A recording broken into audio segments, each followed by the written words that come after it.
He patted Miss O'Leary's snout. The living room shook. Boom, boom, boom. Which either meant a SWAT team was breaking down the door or Miss O'Leary was wagging her tail. I couldn't help but smile. Paul was a pretty good, cool guy, even if he was my English teacher and, well, as my stepdad. Thanks for not freaking out, I said. Oh, I'm not freaking out, he promised, his eyes wide. I think it's awesome. Yeah, well, I said, you may not be so excited when you hear what's happening. I told Paul and my mom about Typhoon and the gods and the battle that was sure to come. Then I told him Nico's plan. My mom laced her fingers around her lemonade glass. She was wearing her old blue fennel bathrobe, and her hair was tied back.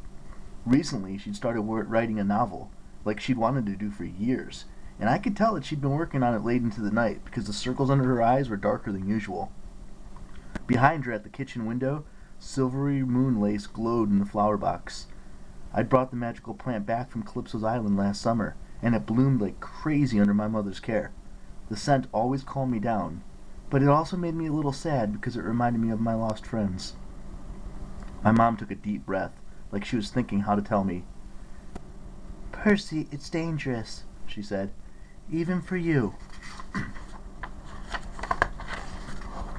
Mom, I know I could die. Nico explained that. But if we don't try... We'll all die, Nico said. He hadn't touched his lemonade. Miss Jackson, we don't stand a chance against an invasion, and there will be an invasion. An invasion of New York? Paul said. Is that even possible? How could we not see the monsters? He said the word like he still couldn't believe this was real. I don't know, I admitted. I don't know how Kronos could just march into Manhattan, but the mist is strong. Typhoon is trampling across the country right now, and mortals think he's a storm system. Miss Jackson, Nico said, Percy needs your blessing. The process has to start that way. I wasn't sure until we met Luke's mom. Now I'm positive. This has only been done successfully twice before. Both times the mother had to give her blessing. She had to be willing to let her son take the risk. So you want me to bless this? She shook her head. It's crazy. Percy, please. Mom, I can't do it without you. And if you survive this process? Then I go to war, I said. Me against Kronos, and only one of us will survive. I didn't tell her the whole prophecy about the soul reaping and the end of my days. She didn't need to know that I was probably doomed. I could only hope I'd stop Kronos and save the rest of the world before I died. You're my son, she said miserably. I can't just... I could tell I'd have to push her harder if I wanted her to agree, but I didn't want to. I remembered poor Miss Castilian in her kitchen waiting for her son to come home, and I realized how lucky I was.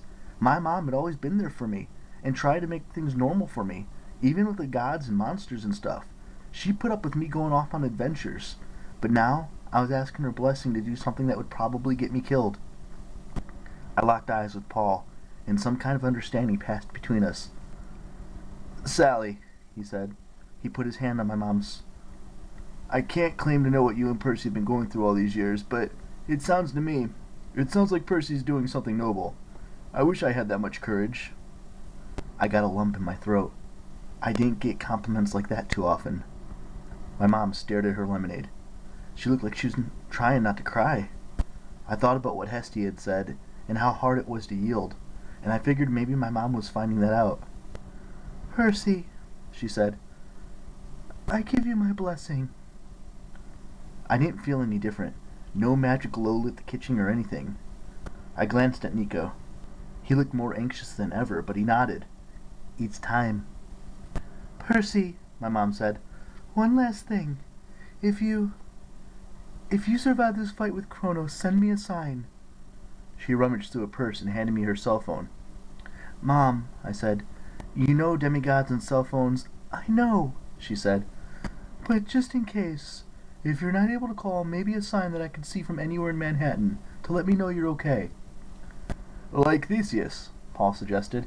He was supposed to raise white sails when he came home to Athens. Except for he forgot, Nico muttered, and his father jumped off the palace roof in despair. But other than that, it was a great idea. What about a flag or a flare? My mom said. From Olympus or the Empire State Building. Something blue?